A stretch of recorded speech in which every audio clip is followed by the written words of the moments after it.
অলৌকিকভাবে দোয়া কবুলের গল্প। আজকের এই দোয়া কবুলের গল্পটি অনেক সুন্দর একটি দোয়া কবুলের গল্প। আমরা সত্য ঘটনা অবলম্বনে বাস্তব মানুষের জীবনের দোয়া কবুলের গল্পগুলো আপনাদের সঙ্গে শেয়ার করে থাকি। আপনিও আপনার বাস্তব জীবনের দোয়া কবুলের গল্পটি আমাদের সঙ্গে শেয়ার করতে পারেন, আমাদের চ্যানেলে প্রচার করা হবে। দোয়া কবুলের গল্প পাঠানোর জন্য আমাদের ইমেল আইডি ব্যবহার করবেন। আমাদের ইমেল আইডি হলো khalidhasan6695@gmail.com। তো চলুন গল্পটি শুরু করা যাক। প্রথমে তিনি লিখেছেন দোয়া কবুলের গল্প।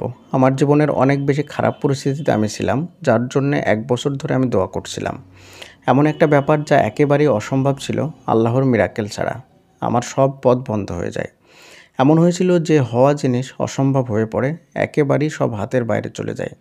এমন কোনো আমল ছিল না যে আমি করিনি। তখন ছিল জিলহজ মাস, আরাফার সময় চলছিল। আরাফার কয়েকদিন আগে আমি এক নাগাড়ে আবারও আমল করা শুরু করি এবং আরাফার দিন জোহরের পর থেকে টানা মাগরিব পর্যন্ত জায়নামাজে বসেই দোয়া করি।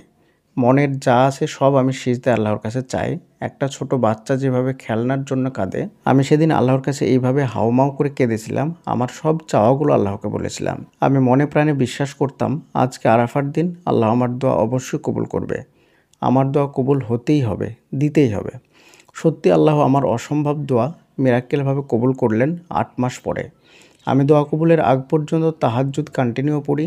যত দোয়া কবুলের আমল আছে তা আমি টানা করেছিলাম। কিন্তু আমার মন বলে আমার দোয়া আল্লাহ আরাফার দিনই কবুল করেছিলেন। বাকি সময় আমার ধৈর্যের পরীক্ষা করেছিল। শুধু আমার মুখের দোয়া না, আমি মনে মনে যেভাবে চেয়েছিলাম সব কিছু পরপর একদম ঠিক ওভাবেই আল্লাহ তাআলা আমাকে দিয়েছিল। আলহামদুলিল্লাহ, বিশ্বাস করেন আল্লাহ আমাকে আমার চাওয়ার থেকে ডাবল দিয়েছেন। অনেক আপু আছেন যারা অনেক কিছু চাইছেন কিন্তু হচ্ছে না। তারা আরাফার দিন সব কাজ ফেলে রেখে খালি আমল করেন, নামাজ পড়েন, কোরআন পড়েন আর দোয়া করেন। ইনশাআল্লাহ আল্লাহ সুবহানাহু ওয়া তাআলা ফিরাবেন না।